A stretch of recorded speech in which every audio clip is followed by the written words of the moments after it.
And I feel it to be my duty to make this report available to the working people of the United States and to their employers. This report shows how silicosis occurs, where it occurs, and what the disease is. The report emphasizes that these control measures, if conscientiously adopted and applied, that silicosis can be prevented. When I first seen Francis Perkins' video, I was just outraged that in 1938, 60 experts spent just a year to figure it out. And to really make it simple, turn the water on or turn the vac on.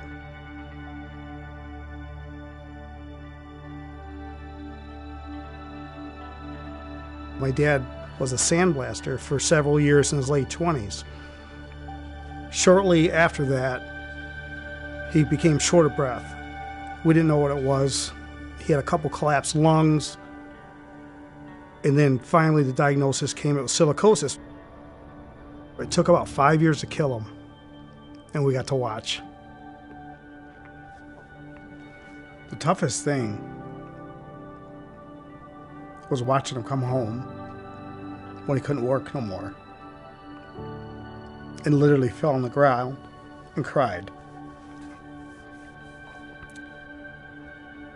He said, "I can't do it no more."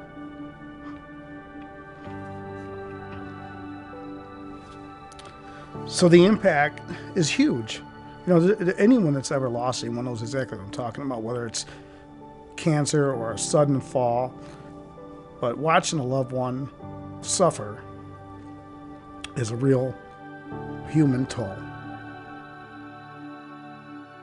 They didn't know then, and most people don't know now about the hazards of working around silica, dry grinding and cutting and polishing material that produces silica dust.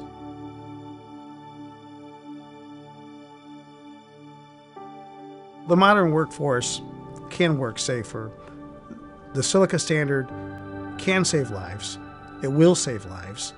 And frankly, it's going to save a lot of money. If over 50,000 people are dying every year from diseases they contract at work, some of them silica, imagine the cost. It's time to get the word out and let them know about this.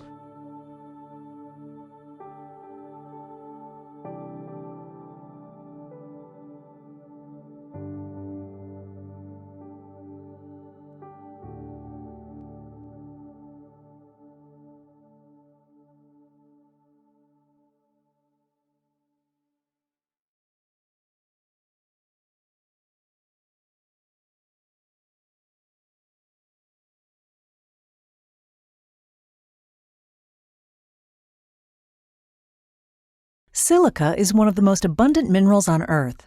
It is found in glass windows, in concrete, and in ocean beaches.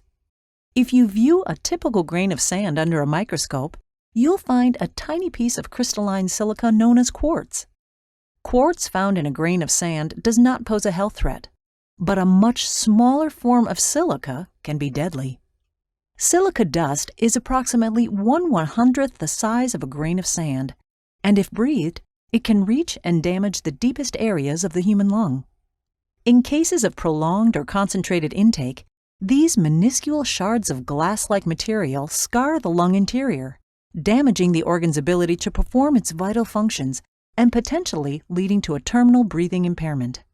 The goal of this course is to increase your awareness of the health risks associated with silica dust and the procedures necessary to keep you and your coworkers safe.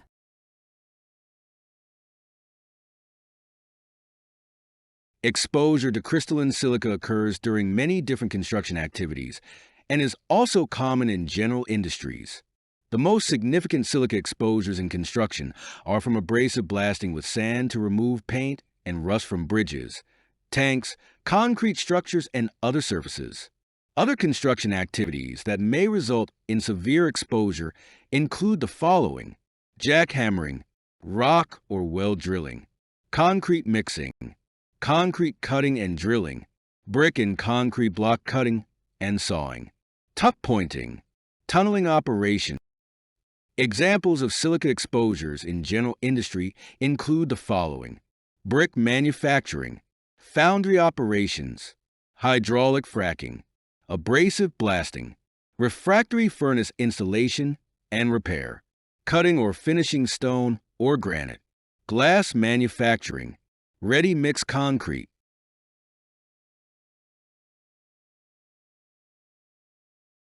Silicosis is a serious and potentially life-threatening condition caused by inhaling silica dust. This disease can develop in different forms depending on the level and duration of exposure. Types of silicosis. Chronic silicosis. This form develops over 10 years or more due to long-term exposure to relatively low concentrations of silica dust.